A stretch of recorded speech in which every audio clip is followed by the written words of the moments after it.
Di lereng sebuah gunung yang angker, tersembunyi sebuah desa bernama Desa Karangjati. Desa itu sejak dulu dikenal sederhana. Warganya hidup dari hasil tani, namun selalu berada di ambang kekurangan. Sawah-sawah sering gagal panen karena serangan hama dan kekeringan, jalan setapak penuh lumpur sehingga sulit dilalui, dan anak-anak desa banyak yang harus berjalan jauh untuk sekadar menimba ilmu. Singkatnya, Karangjati hanyalah desa kecil yang berjalan seadanya. Namun, semua itu berubah ketika Pak Sarpan menjabat sebagai kepala desa baru. Sarpan bukanlah orang asing bagi warga, ia memang asli Karangjati, tetapi semasa muda ia sering merantau ke kota.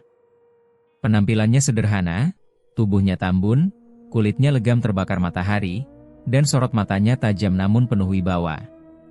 Saat terpilih, warga menaruh harapan besar padanya, tetapi tak seorang pun menyangka perubahan akan datang secepat itu. Hanya dalam hitungan bulan sejak ia menjabat, desa Karangjati seolah bermetamorfosis. Jalan desa yang dulunya becek ini berubah menjadi jalan berbatu rapi. Sawah-sawah yang sebelumnya sering gagal panen, tiba-tiba saja menghasilkan padi berlimpah, bulir-bulirnya padat dan berisi. Sungai yang dulu sering kering kini mengalir deras sepanjang tahun.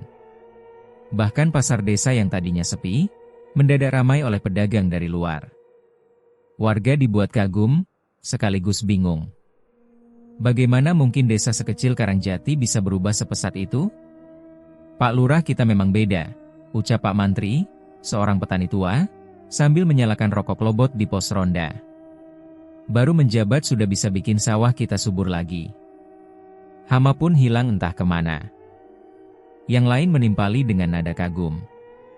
"Iya, bahkan anakku yang sakit-sakitan, tiba-tiba sehat. Katanya minum air sumur dekat balai desa, rasanya segar sekali. Seperti ada khasiatnya." Meski penuh rasa syukur, bisikan-bisikan aneh mulai terdengar. Beberapa orang merasa kemakmuran yang tiba-tiba ini terlalu janggal. Malam itu, langit gelap tanpa bulan. Angin dari gunung berhembus dingin menusuk tulang. Beberapa pemuda desa yang pulang dari ladang lewat dekat balai desa, bangunan kayu besar yang menjadi pusat kegiatan warga. Mereka berhenti sejenak ketika telinga mereka menangkap suara ganjil. Dengar itu, bisik salah seorang pemuda, wajahnya pucat. Dari dalam balai desa terdengar suara lirih, seperti desisan ular yang panjang, bercampur dengan erangan seorang perempuan.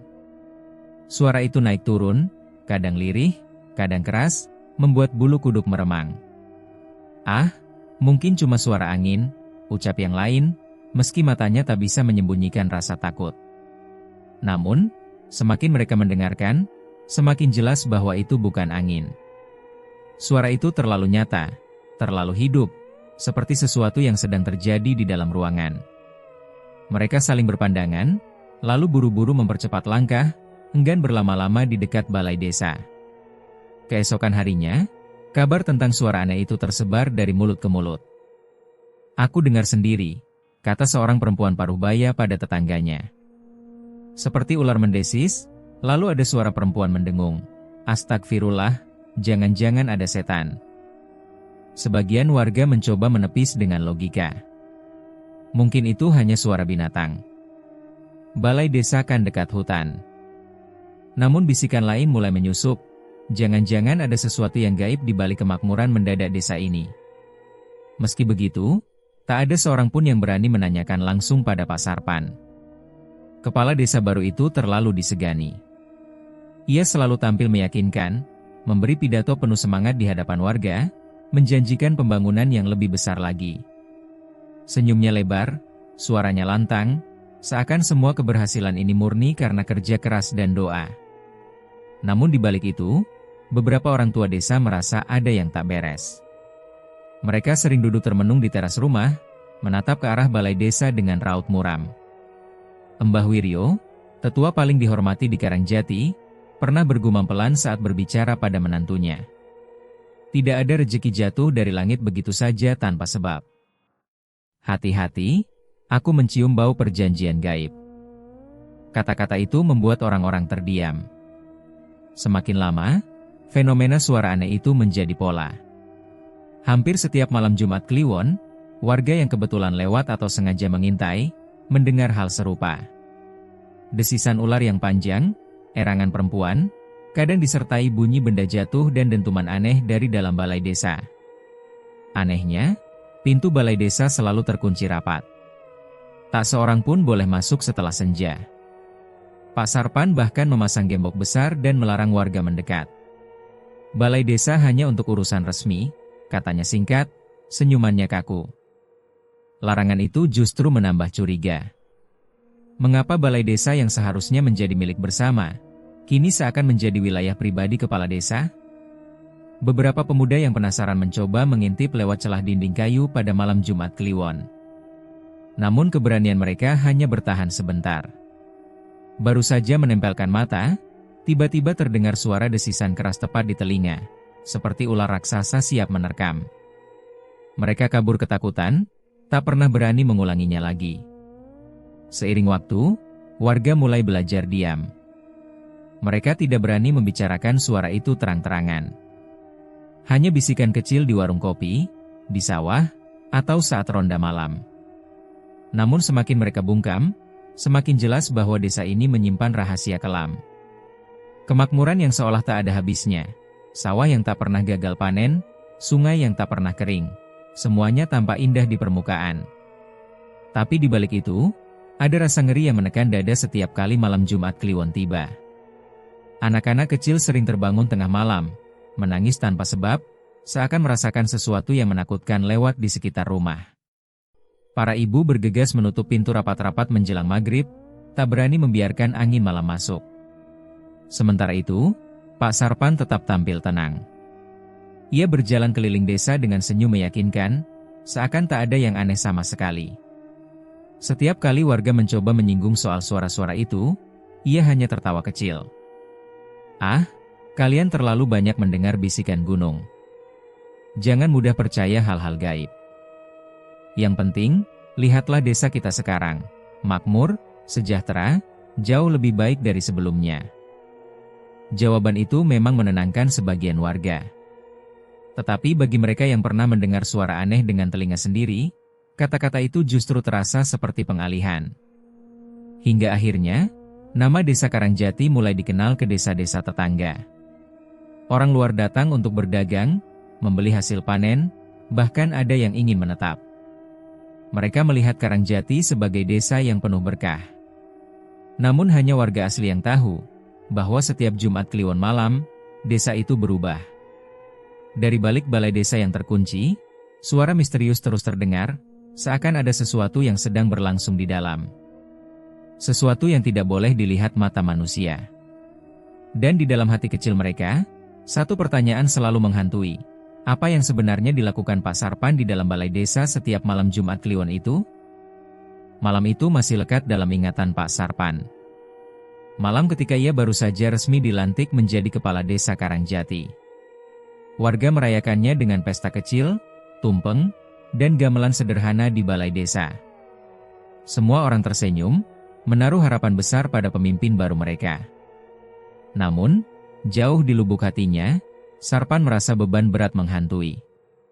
Ia tahu, jabatan kepala desa bukan sekadar kedudukan. Ada gengsi, ada kehormatan, dan tentu saja ada kesempatan. Tapi ia juga sadar, dengan kondisi desa yang serba kekurangan, ia tidak akan bisa melakukan perubahan besar hanya dengan cara biasa. Pembangunan butuh uang, sawah subur butuh ilmu, dan kesejahteraan warga butuh tenaga lebih dari sekadar pidato. Malam itu, setelah pesta usai dan semua warga pulang, Sarpan duduk sendirian di rumah. Lampu minyak bergoyang tertiup angin, bayangan wajahnya memantul di dinding bambu. Keningnya berkerut, matanya kosong menatap ke arah gunung. Kalau begini terus, aku hanya akan jadi lurah biasa. Desa tetap miskin. Orang-orang akan mencibir. Aku butuh jalan cepat, gumamnya pelan. Bisikan itu menuntunnya pada sebuah ingatan lama, hutan keramat di lereng gunung. Hutan itu sejak dulu ditakuti warga, dianggap sebagai tempat bersemayam makhluk halus. Tidak sedikit yang percaya, siapapun yang nekat masuk dengan niat tertentu, bisa berhubungan dengan penghuni gaib, asal berani membayar harga.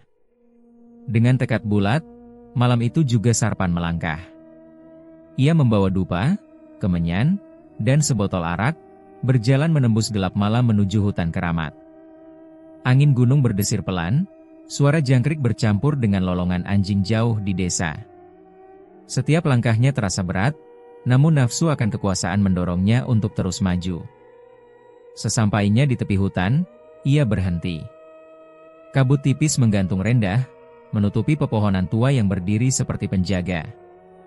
Hening yang menekan membuat jantungnya berdetak kencang.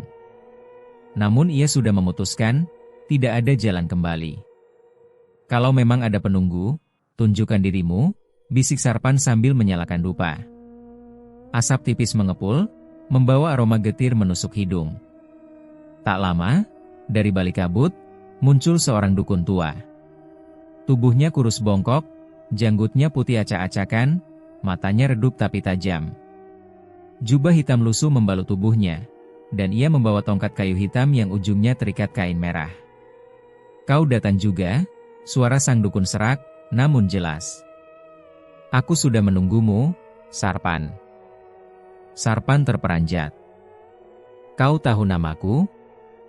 Dukun itu tersenyum tipis, memperlihatkan gigi kuning keropos. "Nama hanyalah panggilan dunia. Tapi hatimu, aku sudah mencium bau nafsu kekuasaanmu bahkan sebelum kau melangkah kemari." Tubuh Sarpan merinding, namun rasa ingin tahunya mengalahkan takut. "Kalau kau tahu, maka tunjukkan jalan. Aku ingin desa ini makmur. Aku ingin dihormati. Apa yang harus kulakukan?" Dukun tua itu mengangguk pelan. "Ada jalannya. Tapi bukan jalan manusia biasa. Kau harus bertemu dengan penguasa tanah ini, ratu dari segala ular, ratu siluman ular. Dia bisa memberimu segalanya, harta, jabatan, wibawa.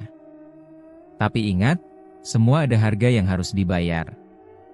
Sarpan menelan ludah. "Harga macam apa?" Dukun itu tertawa pelan, suaranya bergema menyeramkan. "Nanti kau akan tahu. Kalau kau siap, ikut aku." Mereka berjalan menembus hutan semakin dalam. Pohon-pohon semakin rapat, udara semakin dingin, hingga akhirnya tiba di sebuah pohon besar dengan akar menjuntai seperti tirai. Di bawah pohon itu terdapat lubang gelap menganga, seperti pintu menuju dunia lain. "Masuklah," kata sang dukun. "Ratu sudah menunggu." Dengan langkah gemetar, Sarpan menunduk masuk ke dalam lubang. Gelap menyelimuti, hanya cahaya kecil dari obor dukun yang memandu. Aroma tanah lembab bercampur bau amis yang menusuk. Suara berdesis terdengar samar, semakin lama semakin jelas. Tiba-tiba, di hadapan mereka terbuka sebuah ruangan luas seperti gua bawah tanah.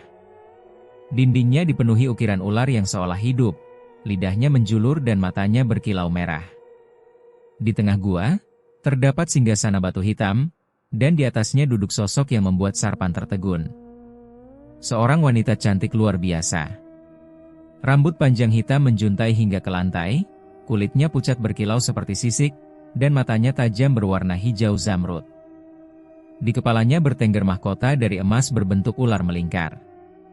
Namun di balik kecantikan itu, tubuh bagian bawahnya menjelma menjadi ular raksasa dengan sisik berkilau keperakan. Ratu siluman ular. Ia tersenyum tipis, suaranya lembut namun mengandung getaran gaib yang membuat lutut Sarpan lemas. "Selamat datang, Sarpan. Aku sudah mendengar niatmu." Sarpan menunduk, hampir sujud di hadapan sang ratu. "Ampun, Ratu. Aku hanya ingin desa ini makmur. Aku ingin dihormati. Tolong berikan aku jalan." Sang ratu tertawa lirih, suaranya bergema seperti bisikan dari segala arah. "Kau akan mendapatkannya. Harta, jabatan, kemakmuran, semua bisa kuberikan. Tapi kau harus siap memenuhi satu syarat." Jantung Sarpan berdegup keras. "Apa itu, Ratu?" Mata ratu bersinar hijau, sisiknya berkilau memantulkan cahaya obor. "Setiap malam Jumat Kliwon, kau harus datang padaku. Kau harus menjadi suamiku. Kau harus menyerahkan dirimu, tubuhmu, dan nafsumu padaku. Itu syaratnya. Sarpan terdiam, keringat dingin membasahi pelipisnya. Syarat itu terdengar gila, tapi bayangan kekuasaan yang ditawarkan membuat hatinya bergejolak. Kau hanya perlu mengorbankan malammu. Sebagai gantinya, aku akan memberimu apapun yang kau mau. Desa akan makmur. Kau akan dikenang sebagai lurah terbesar dalam sejarah. Tidakkah itu pantas? Bisik sang ratu, mendesis lembut. Sarpan menatap mata hijau itu.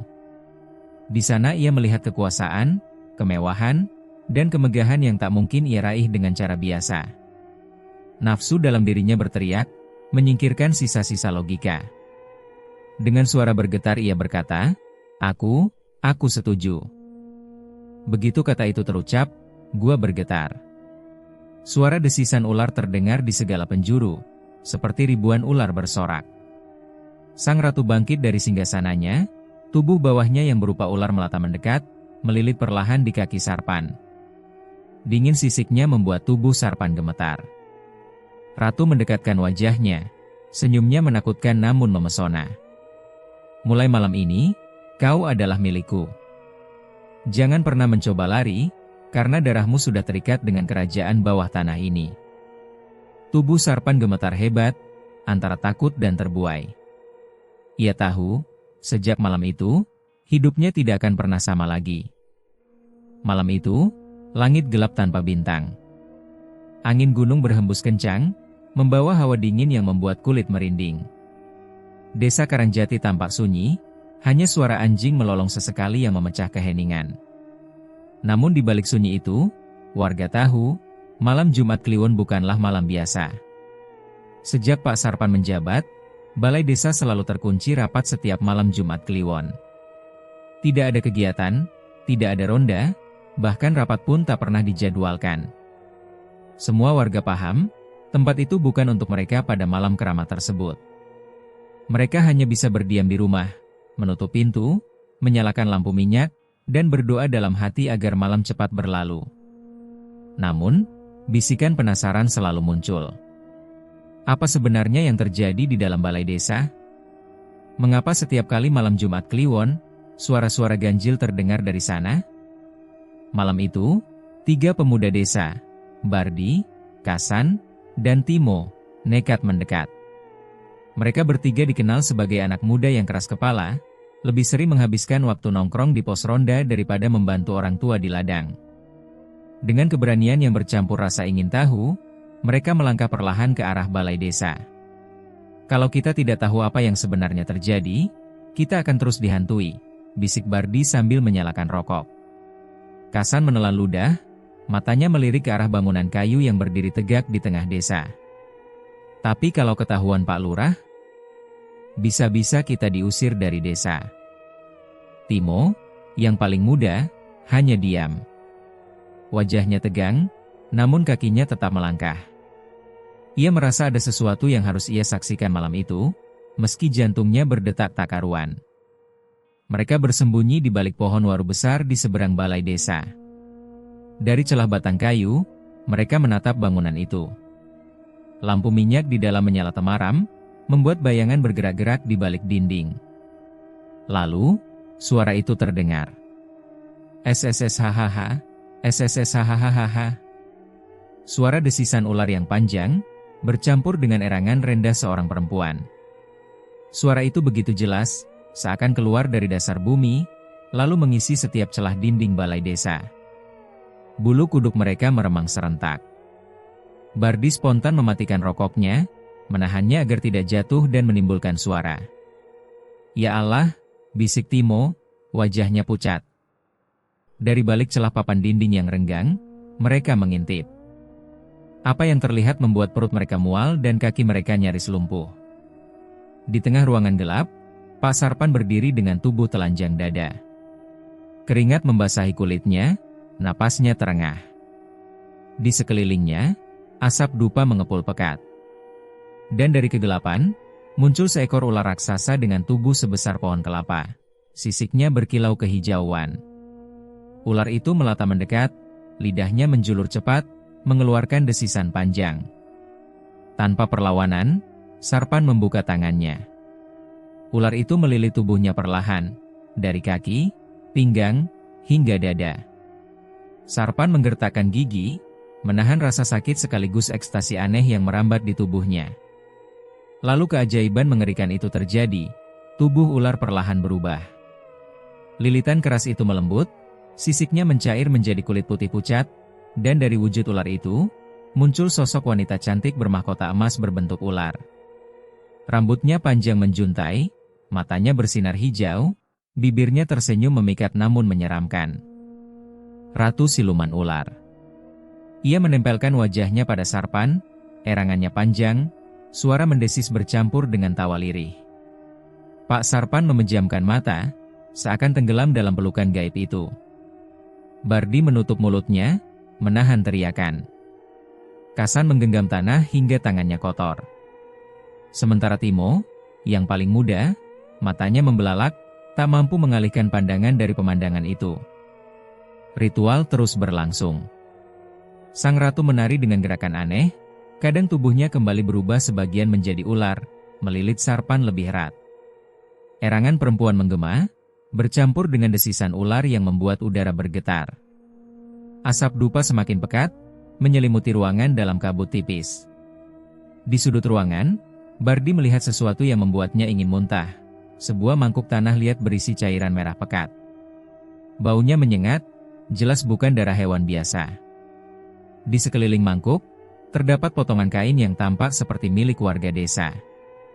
Astagfirullah, desisnya pelan. Timo menutup mata, tak sanggup melihat lebih lama. Tapi suara itu tetap menusuk telinganya. Suara erangan, desisan, dan tawa menyeramkan yang terdengar bukan dari dunia manusia. Ritual itu berlangsung lama, hingga akhirnya suara dentuman keras terdengar. Lantai kayu bergetar, lampu minyak berayun, dan tiba-tiba semua suara berhenti. Hening. Mereka bertiga segera mundur, berlari terbirit-birit meninggalkan tempat itu. Nafas mereka tersengal, wajah pucat pasi, tubuh gemetar. Tak ada kata-kata yang sanggup mereka ucapkan, selain rasa takut yang menghantui.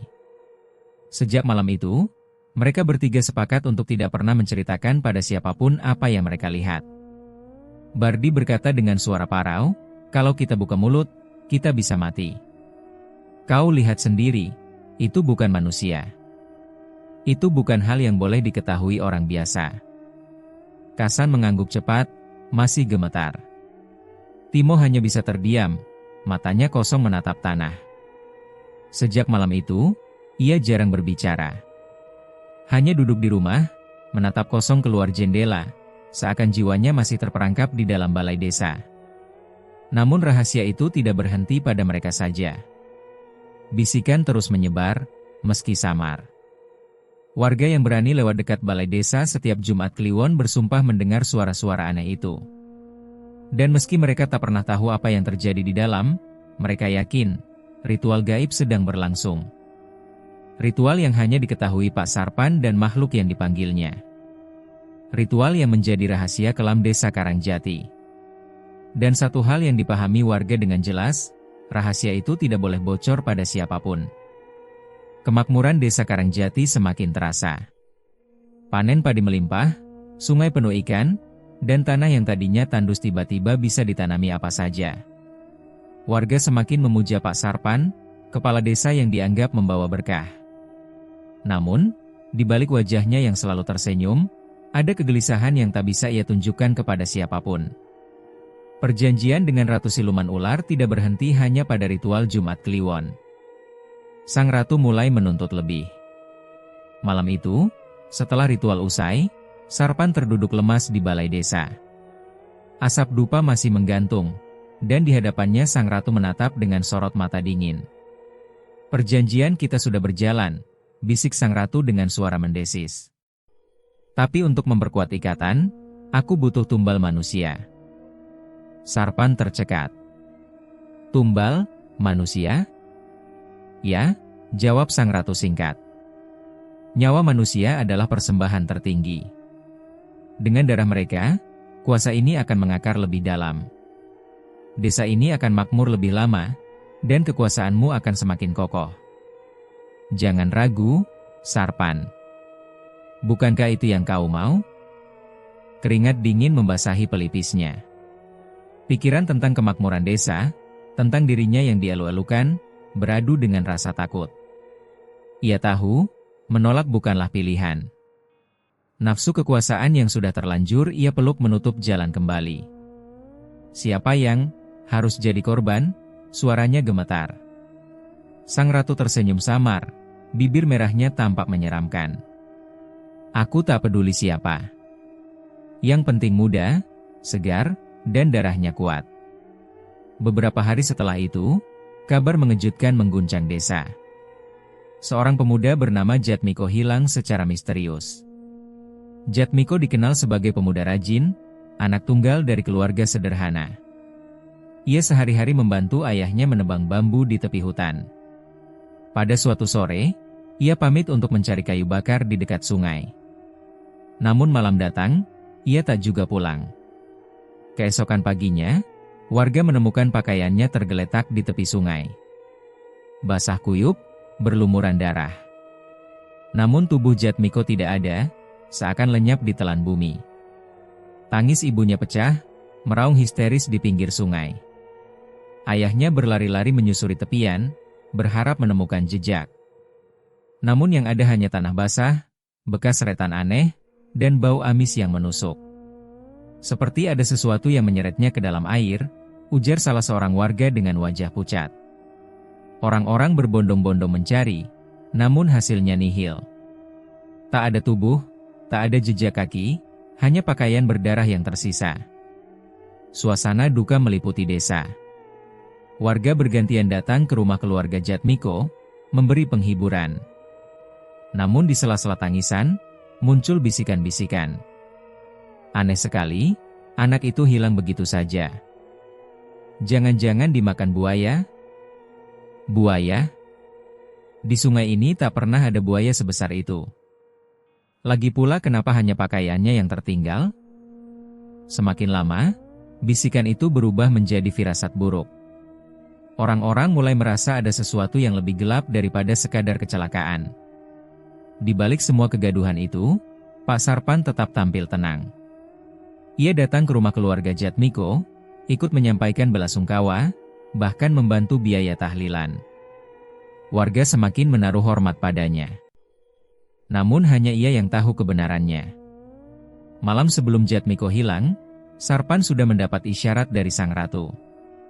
Dalam ritualnya, sang ratu melilit tubuhnya erat dan berbisik ke telinganya.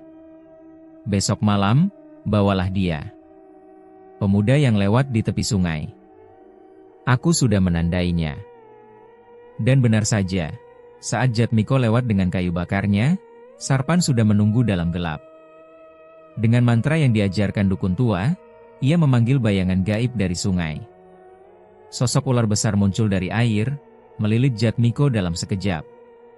Pemuda itu berteriak, namun suaranya tertelan derasnya desisan ular. Pakaian Jatmiko ditinggalkan, tubuhnya dibawa masuk ke dalam arus yang tidak kasat mata, menuju kerajaan siluman ular. Sarpan berdiri di tepi sungai malam itu, wajahnya tegang. Ada rasa bersalah yang menusuk, namun bayangan kekuasaan yang lebih besar menenggelamkannya. Ia meyakinkan dirinya bahwa semua ini demi desa, demi kemakmuran. Satu nyawa ditukar dengan kebahagiaan banyak orang, begitulah ia menenangkan hatinya. Namun sejak kejadian itu, suasana desa berubah. Meskipun panen tetap melimpah, warga tidak lagi merasa tenang. Mereka selalu was-was, terutama para orang tua yang khawatir anak-anak muda mereka menjadi korban berikutnya. Setiap kali ada suara angin malam berdesir dari arah balai desa, orang-orang menutup pintu lebih rapat.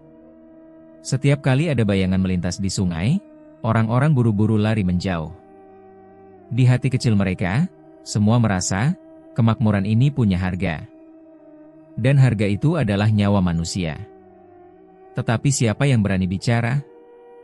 Pak Sarpan masih menjadi lurah terhormat, disegani, dan seakan-akan selalu peduli. Tak seorang pun berani menuduh, meski firasat mereka menjerit bahwa ada sesuatu yang tidak wajar di balik semua ini. Hanya bisikan lirih di malam hari, hanya doa panjang di setiap sajadah. Warga tahu, sejak hilangnya Jatmiko, bayangan gelap mulai benar-benar menggantung di atas karang jati. Dan malam Jumat Kliwon berikutnya, suara desis ular di balai desa terdengar lebih keras dari biasanya. Seakan-akan ada kekuatan baru yang lahir dari darah seorang pemuda malang yang dijadikan tumbal pertama. Seiring berjalannya waktu, kabar tentang kemakmuran desa Karangjati semakin meluas. Panen terus berhasil, sungai tetap penuh ikan, dan kehidupan warga seolah tak lagi mengenal kata kekurangan. Namun di balik semua itu, ada ketakutan yang tak pernah hilang. Suara misterius dari balai desa setiap malam Jumat Kliwon, dan hilangnya pemuda bernama Jatmiko yang belum juga ditemukan. Bagi sebagian warga, rasa takut hanya mereka simpan dalam hati. Namun bagi seorang perangkat desa bernama Pak Karno, rasa curiga itu semakin menebal dari hari ke hari. Pak Karno adalah orang kepercayaan lurah. Tubuhnya kurus, kulit sawo matang, dan sorot matanya tajam penuh perhitungan. Ia telah lama mengabdi sejak lurah sebelumnya. Baginya, jabatan kepala desa adalah amanah, bukan alat untuk mencari kesenangan. Karena itu, ia merasa ada yang salah dengan Pak Sarpan. Mengapa balai desa selalu dikunci setiap malam Jumat Kliwon? Mengapa setiap kali itu terjadi, suara-suara aneh terdengar? Dan, apa hubungannya dengan hilangnya Jatmiko? Pertanyaan-pertanyaan itu terus bergema di kepalanya. Pak Karno tidak bisa menutup mata. Ia merasa harus mencari tahu, meski hatinya diliputi rasa takut. Malam Jumat Kliwon itu, dengan langkah hati-hati, ia menyelinap menuju balai desa. Bulan separuh tertutup awan, membuat jalanan desa remang. Angin berembus dari arah gunung, membawa aroma lembab yang menusuk hidung. Balai desa tampak lengang, pintunya terkunci dengan gembok besar. Namun Pak Karno tahu, dinding kayu tua itu punya celah. Ia merunduk, mencari titik yang bisa digunakannya untuk mengintip. Ketika matanya menempel pada celah papan, napasnya tercekat. Di dalam ruangan, Pak Sarpan berdiri dengan tubuh setengah telanjang, keringat membasahi wajahnya. Di hadapannya, seekor ular raksasa melingkar, sisiknya berkilau hijau keemasan. Ular itu perlahan berubah wujud, tubuhnya merekah menjadi sosok wanita cantik dengan mahkota berbentuk ular. Rambut panjangnya terurai, matanya berkilau tajam. Wanita itu meraih Sarpan, mendekapnya erat. Erangan perempuan bercampur desisan ular memenuhi ruangan. Mereka bercumbu dengan penuh nafsu, seperti pasangan yang terikat dalam ritual aneh. Pak Karno menutup mulutnya, menahan jeritan. Keringat dingin mengucur deras. Jantungnya berdetak begitu kencang, seakan bisa terdengar dari luar. Ia tahu apa yang dilihatnya bukanlah sesuatu yang boleh disaksikan manusia biasa. Namun rasa takutnya bercampur dengan amarah. Astagfirullah, ternyata benar. Semua kemakmuran ini ada tumbalnya. Lurah kita sudah bersekutu dengan siluman, gumamnya lirih, nyaris tanpa suara. Ia mundur perlahan, berniat segera pergi. Namun langkahnya terlalu terburu-buru. Kakinya menginjak ranting kering yang patah dengan bunyi keras. Krek! Suara itu menggema ke dalam ruangan. Seketika, kepala sang ratu ular menoleh tajam. Mata hijaunya bersinar, pupilnya menyipit seperti ular yang siap menerkam. Siapa di luar sana?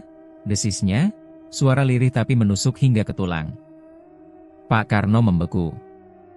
Seluruh tubuhnya gemetar, kaki terasa berat seperti menapak lumpur. Dengan sisa keberanian, ia berlari meninggalkan balai desa. Nafasnya tersengal, keringat dingin membasahi tubuhnya. Namun langkahnya hanya bertahan sebentar. Telinganya mendengar suara desisan mengikuti dari belakang. Angin berhembus kencang, dan tiba-tiba ia merasa sesuatu melilit pergelangan kakinya. Ia terjatuh keras ke tanah. Di matanya yang terbuka lebar, ia melihat bayangan ular hitam raksasa mengejarnya, lidah menjulur, mata merah menyala. Sosok itu muncul bukan dari dunia nyata, melainkan dari kegelapan gaib. Pak Karno mencoba merangkak, Mulutnya berteriak memanggil nama Allah, tapi lidahnya terasa keluh. Suara itu hanya keluar sebagai gumaman serak. Dan pada malam itu juga, tubuhnya ditemukan di tepi sawah. Warga yang pertama kali melihat adalah seorang petani yang hendak buang hajat. Ia menjerit ketakutan, membangunkan warga lain. Mereka berbondong-bondong datang, membawa obor, dan apa yang mereka lihat membuat semua berteriak ngeri. Tubuh Pak Karno tergeletak kaku. Matanya melotot lebar, seakan melihat sesuatu yang menakutkan sebelum ajal menjemput. Lidahnya menjulur panjang, terbelah di ujungnya seperti lidah ular. Wajahnya membiru, tangannya mengepal keras. "Ya Allah, apa yang terjadi dengan Karno?" teriak seorang warga. Tak ada yang bisa menjawab. Sebagian jatuh terduduk, sebagian lagi beristighfar sambil gemetar. Keesokan harinya, jenazah Pak Karno dimakamkan dengan cepat. Tidak ada yang berani membicarakan bagaimana ia meninggal. Semua hanya bergumam lirih, berusaha melupakan. Namun bisikan tetap ada. Ada yang mengatakan ia dihukum karena mencoba mengintip sesuatu yang tidak pantas. Ada pula yang percaya, roh jahat desa telah menuntut nyawanya. Pak Sarpan sendiri tampil tenang. Ia datang ke pemakaman, ikut mengangkat keranda, bahkan memimpin doa singkat di makam. Wajahnya penuh simpati, seakan turut berduka. Namun bagi sebagian orang yang jeli, ada senyum tipis yang sempat muncul di sudut bibirnya. Senyum yang tidak pantas ada di wajah seorang yang berduka. Sejak malam itu, tidak ada lagi yang berani mendekati balai desa pada malam Jumat Kliwon. Orang-orang menutup pintu lebih awal, menggembok rumah rapat-rapat, dan pura-pura tidak mendengar apapun meski suara erangan dan desisan ular terdengar jelas dari kejauhan. Semua orang tahu, membocorkan rahasia lurah berarti mati mengenaskan. Dan sejak saat itu, rahasia kelam Pak Sarpan benar-benar terkunci rapat bersama rasa takut seluruh warga desa Karangjati. Malam Jumat Kliwon kembali datang. Hujan baru saja reda, menyisakan aroma tanah basah yang menusuk hidung. Balai desa tampak gelap, hanya diterangi sinar lampu minyak yang bergoyang tertiup angin. Di dalamnya, Pak Sarpan duduk gelisah. Malam itu terasa berbeda. Ratu siluman ular sudah hadir, namun bukan dengan nafsu dan ritual seperti biasanya. Tubuhnya yang menjelma menjadi perempuan bermahkota tampak lelah, wajahnya pucat. Ia mendekati Sarpan dengan langkah pelan, lalu merintih lirih. Dari perutnya terdengar suara aneh, bukan detak jantung, melainkan desisan panjang bercampur tangisan halus. "Waktunya sudah tiba, Sarpan," ucap sang ratu dengan suara berat. "Dari ikatan kita, lahirlah pewaris." Ia bukan sepenuhnya manusia, dan bukan pula sepenuhnya ular. Ia adalah jembatan antara dua dunia. Pak Sarpan menelan ludah, keringat dingin mengalir di pelipisnya. Ia tidak pernah membayangkan bahwa hubungannya dengan siluman itu bisa menghasilkan keturunan. Tubuhnya gemetar antara takut dan kagum. Lalu, dengan cahaya remang, sang ratu melahirkan. Suara tangisan bayi pecah di balai desa. Namun tangisan itu segera disertai desisan lirih, seperti ular yang baru keluar dari sarangnya. Bayi itu memiliki tubuh kecil layaknya manusia, kulit pucat kehijauan, namun di bagian perut hingga ekornya terdapat sisik tipis berkilau. Matanya belum sempurna, tetapi pupilnya sudah menyipit menyerupai reptil. Pak Sarpan menatap dengan mata terbelalak. Tubuhnya bergetar saat ratu menyerahkan bayi itu ke pelukannya. "Jagalah dia, Sarpan. Ia adalah simbol kekuatanmu. Selama ia ada, kuasa dan kemakmuran desa akan tetap mengalir." Tapi ingat, suara ratu menurun menjadi bisikan menakutkan, jangan pernah biarkan warga lain mengetahui wujudnya. Bila ada yang melihat, mereka akan mati, dan desamu akan ditimpa malapetaka yang lebih besar. Sarpan mengangguk dengan patuh. Aku akan merawatnya, Ratu." Sang ratu menghilang kembali ke kegelapan, meninggalkan Sarpan bersama bayi gaib itu. Tangisan bercampur desisan terus terdengar, membuat bulu kuduk siapapun yang mendengarnya pasti berdiri. Sejak malam itu, balai desa bukan hanya tempat ritual, melainkan juga tempat penyimpanan rahasia paling mengerikan.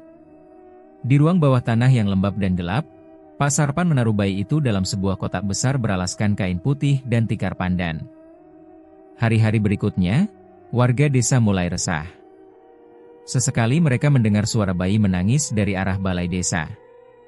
Namun tangisan itu terdengar aneh, selalu diiringi desisan ular. Beberapa warga perempuan bergidik ngeri ketika melintas malam-malam, sementara anak-anak dilarang keras bermain di dekat sana. Seperti suara bayi, tapi kenapa bercampur seperti suara ular, bisik seorang ibu di sawah. Jangan bicara sembarangan. Itu pasti ada hubungannya dengan lurah, jawab seorang bapak sambil menoleh takut-takut. Rumor pun berkembang. Ada yang mengatakan Pak Sarpan memelihara tuyul untuk menjaga harta, ada pula yang menyebut ia menyimpan bayi jin sebagai penjaga kekayaan. Namun tak ada yang berani memastikan, apalagi mendekati balai desa setelah malam tiba. Pak Sarpan sendiri semakin larut dalam rahasia besar itu. Setiap malam ia masuk ke ruang bawah tanah, memberi bayi itu sesaji, susu kambing, telur ayam kampung, dan sesekali darah ayam hitam yang disembelih khusus. Setiap kali diberi makan, tangis bayi berhenti, berganti dengan desisan puas. Ada saat-saat tertentu ketika bayi itu menatapnya dengan mata menyipit, pupilnya berkilau hijau di kegelapan. Sarpan merasakan perasaan aneh, takut sekaligus bangga. Ia tahu, anak ini bukan sekadar titipan, melainkan simbol kekuasaannya. Namun, keberadaan bayi itu juga menjadi beban. Terkadang Sarpan terbangun tengah malam, mendengar suara tangis gaib menggema ke rumahnya meski ia berada jauh dari balai desa. Tidurnya tidak pernah benar-benar tenang. Suatu malam, istrinya, Bu Sarpan, yang tidak tahu apa-apa, bertanya lirih. "Kakang, kenapa akhir-akhir ini sering keluar malam? Aku sering dengar suara bayi dari arah balai desa. Jangan-jangan ada yang menaruh anak yatim piatu di sana?" Pertanyaan itu membuat Sarpan tertegun. Ia menatap istrinya dengan wajah keras. "Jangan pernah bicara tentang itu lagi. Apapun yang kau dengar, tutup telinga. Jangan tanyakan padaku, jangan tanyakan pada siapapun."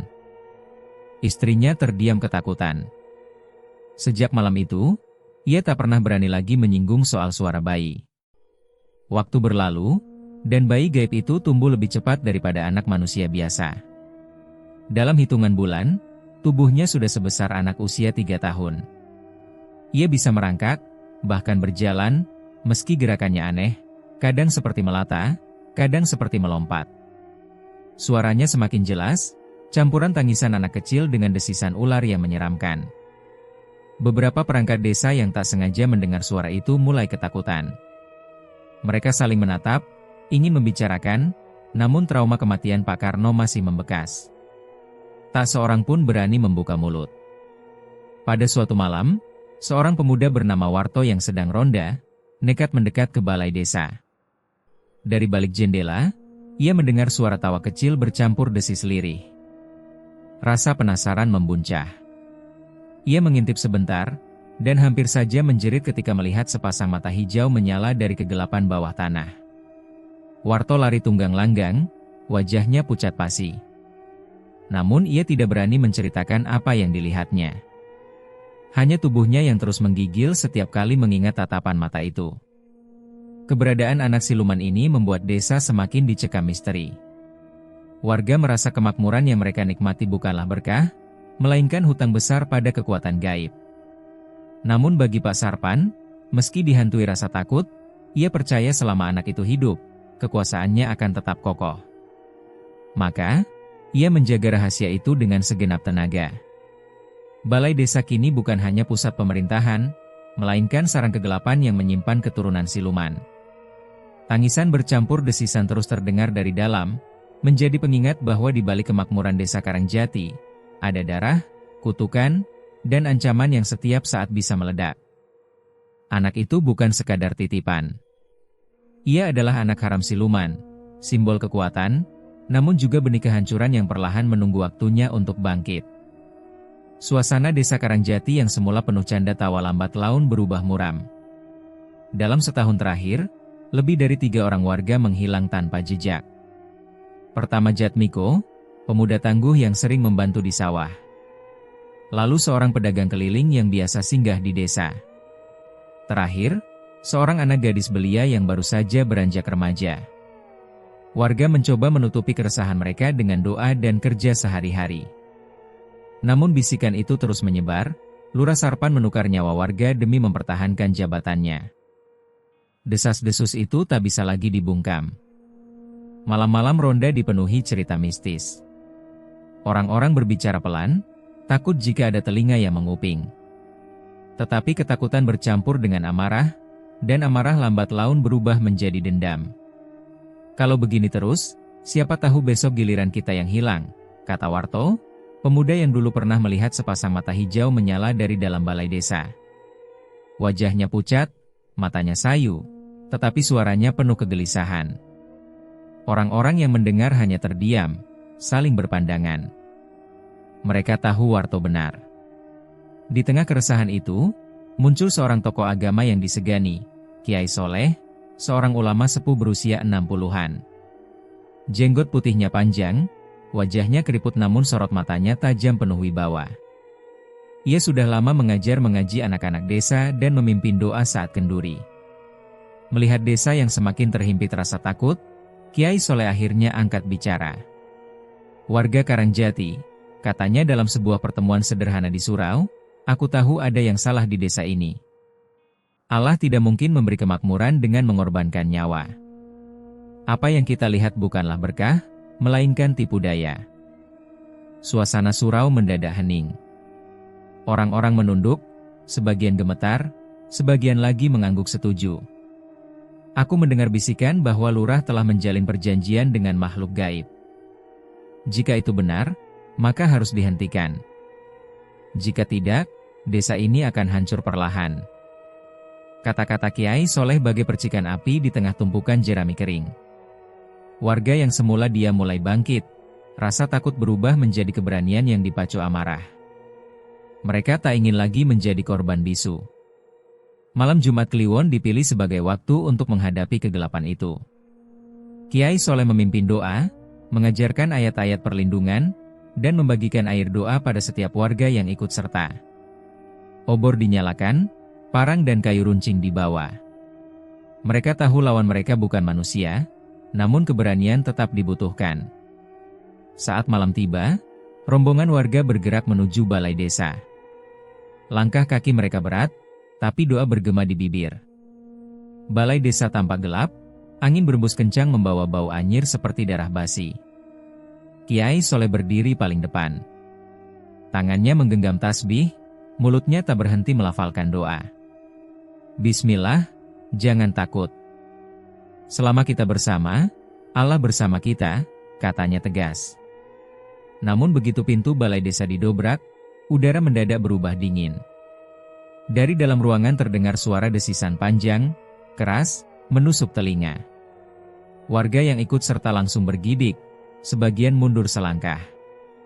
Dari kegelapan, ular-ular hitam bermunculan. Ukurannya tak wajar, ada yang sebesar lengan, ada pula yang sebesar batang pohon kelapa kecil. Sisik mereka berkilau di bawah cahaya obor, lidah menjulur, mata merah menyala. Subhanallah, desah salah satu warga. Kiai Soleh tetap tegak. Ia mengangkat tangannya, melantunkan ayat kursi dengan suara lantang. Untuk sesaat, ular-ular itu mundur, mendesis keras. Namun jumlah mereka semakin banyak, keluar dari celah lantai, dinding, bahkan atap balai desa. Teriakan panik mulai pecah. Seorang warga jatuh tergigit di kakinya, darah muncrat deras. Ia menjerit kesakitan sebelum tubuhnya mengejang kaku. Warga lain berusaha menolong, tapi ular-ular melilit tubuhnya dengan cepat. Teruskan doa. Jangan berhenti, seru Kiai Soleh, suaranya bergetar namun tetap tegas. Ia mengayunkan tasbihnya, memercikan air doa ke arah ular-ular.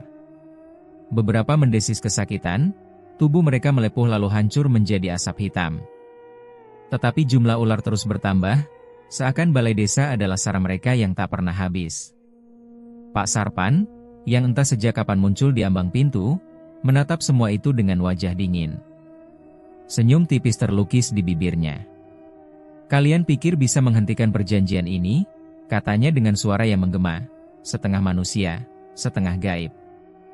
"Kalian hanya menantang maut sendiri." Kiai Soleh menatap lurah itu dengan penuh amarah. "Sarpan, kau telah menyesatkan desa ini. Bertobatlah sebelum semuanya terlambat." Namun Sarpan hanya tertawa. Tawanya menggema seperti desisan ular bercampur erangan perempuan. Pertarungan itu berlangsung singkat namun mencekam. Beberapa warga melarikan diri, meninggalkan teman-teman mereka. Beberapa bertahan, namun harus tumbang di lilitan ular. Obor jatuh satu persatu, menyisakan kegelapan pekat. Akhirnya, Kiai Soleh sendiri yang tersisa, berdiri dengan napas terengah-engah. Tubuhnya penuh luka, namun ia masih tegak melantunkan doa. Tiba-tiba, ular raksasa sebesar pohon kelapa muncul dari bawah tanah. Tubuhnya melilit pilar balai desa, matanya merah menyala. Dengan sekali gerakan, ular itu menyambar, membuat Kiai Soleh terlempar ke tanah. Warga yang masih bersembunyi di kejauhan hanya bisa melihat kilatan cahaya dari doa sang Kiai yang perlahan meredup, lalu hening. Malam itu, usaha perlawanan berakhir tragis. Banyak yang terluka, beberapa hilang, dan sebagian lainnya pulang dengan hati penuh trauma. Sejak malam itu, dendam warga terhadap lurah semakin membara. Namun rasa takut masih lebih besar. Mereka tahu, melawan berarti mengundang maut. Tapi diam juga berarti menunggu giliran untuk menjadi korban berikutnya. Balai desa kini bukan lagi pusat harapan, melainkan simbol kegelapan. Setiap warga yang melintas di dekatnya merasakan hawa dingin menusuk tulang. Dan suara desisan ular bercampur tangisan masih terdengar jelas setiap malam Jumat Kliwon. Malam itu langit desa Karangjati tampak aneh. Bulan purnama yang biasanya bersinar terang kini tertutup awan hitam pekat. Angin bertiup kencang, membawa aroma amis bercampur belerang yang menusuk hidung. Warga yang masih terjaga hanya bisa menutup pintu rapat-rapat, bersembunyi di balik jendela, sambil berdoa lirih agar malam itu cepat berlalu. Pak Sarpan, kepala desa yang selama ini memegang kendali, duduk di rumahnya dengan wajah pucat. Matanya sembab, keringat dingin mengucur deras. Ia baru saja kembali dari perjalanan jauh ke kota, terlambat pulang karena urusan pribadi. Namun waktu menunjukkan sudah lewat tengah malam, dan ia tahu, malam Jumat Kliwon tidak boleh dilewatkan. Selama bertahun-tahun ia patuh pada perjanjian. Tiap malam keramat, ia datang ke balai desa untuk menemui Ratu Siluman Ular. Namun kali ini ia terlambat. Dan kesalahan itu adalah hal yang paling ia takutkan sejak awal membuat perjanjian. Dengan langkah tergesa, ia menuju balai desa. Obor kecil di tangannya bergetar karena angin, membuat cahaya berayun-ayun liar. Jalanan sepi, hanya suara jangkrik dan sesekali lolongan anjing dari kejauhan. Namun semakin dekat ke balai desa, suara lain terdengar, desisan panjang, lirih namun semakin keras, bercampur dengan erangan perempuan yang penuh kemarahan. "Tidak, jangan sekarang, tunggu aku, Ratu." Sarpan bergumam panik, mempercepat langkahnya. Begitu tiba di balai desa, ia mendapati pintu sudah terbuka lebar. Dari dalam, hawa panas bercampur bau busuk menyergap wajahnya. Obor di tangannya meredup seketika, seolah tertelan kegelapan. Di dalam ruangan, cahaya samar memperlihatkan sosok mengerikan. Ratu Siluman Ular tak lagi berwujud wanita cantik. Tubuhnya berubah menjadi ular raksasa dengan sisik hitam kehijauan, mata merah menyala bagaikan bara api. Lidahnya menjulur, mengeluarkan suara SSHHHH yang membuat lantai kayu bergetar. Pak Sarpan langsung berlutut, tubuhnya gemetar hebat. "Ampuni aku, Ratu, aku terlambat bukan karena niat. Aku masih setia padamu, jangan murka padaku." Namun suara sang ratu menggema, berat, penuh amarah. "Janji telah kau ingkari, Sarpan. Kau menikmati kekuasaan, harta, dan kehormatan, tapi kau lupa pada pengikat utama. Malam ini, hukumanku jatuh padamu." Sarpan merangkak maju, mencoba meraih kaki ular raksasa itu seolah memohon belas kasih. "Jangan, Ratu. Aku bersedia menebus kesalahan ini dengan tumbal baru, dengan apa saja. Asal jangan hukum aku." Namun Ratu hanya mendesis keras. Tubuhnya yang raksasa melilit pilar-pilar balai desa, membuat bangunan berderak keras. Dengan sekali gerakan, ia meluncur cepat ke arah Sarpan. Kepala besar dengan rahang terbuka lebar menelan tubuh kepala desa itu hidup-hidup. Jeritan Sarpan menggema sebentar, lalu lenyap ditelan perut ular. Hanya terdengar bunyi tulang remuk dari dalam, membuat bulu kuduk berdiri. Setelah itu, ular raksasa itu melingkar di tengah ruangan, mengangkat kepalanya tinggi-tinggi. Suara erangannya berubah menjadi kutukan yang menggema ke seluruh desa. Kalian semua akan merasakan akibat dari pilihan pemimpin kalian. Kekayaan, panen, dan tawa kalian, aku cabut. Desa ini akan kering, mati, dan ditinggalkan. Hawa panas mendadak berubah menjadi dingin menusuk tulang. Langit yang mendung mengeluarkan petir bersahutan. Tanah bergetar, sawah yang hijau perlahan menguning seakan terbakar dari dalam. Sungai yang biasanya penuh ikan tiba-tiba surut, menyisakan lumpur hitam berbau busuk. Di rumah-rumah warga, orang-orang terbangun dengan tubuh menggigil. Sebagian mengeluh sesak napas, sebagian lain menjerit melihat bayangan ular besar melintas di depan rumah mereka. Keesokan harinya, beberapa orang ditemukan mati mendadak dengan wajah membiru dan lidah menjulur panjang, seakan mereka dicekik sesuatu yang tak kasat mata. Desa Karangjati yang dahulu makmur berubah menjadi tempat terkutuk. Panen gagal, ternak mati satu persatu, dan penyakit aneh menyebar. Tak ada lagi canda tawa, hanya tangis dan doa yang tak berjawab. Balai desa ditinggalkan. Tak ada yang berani mendekat, bahkan siang hari sekalipun. Pintu yang rusak dibiarkan terbuka, lantainya retak, dan di dalamnya masih tersisa hawa angker yang menyesakkan dada. Namun pada setiap malam Jumat Kliwon, warga dari kejauhan masih bisa mendengar suara, erangan panjang bercampur desisan ular, seakan ritual terlarang itu masih berlangsung. Konon, beberapa orang luar desa yang penasaran mencoba masuk ke balai desa.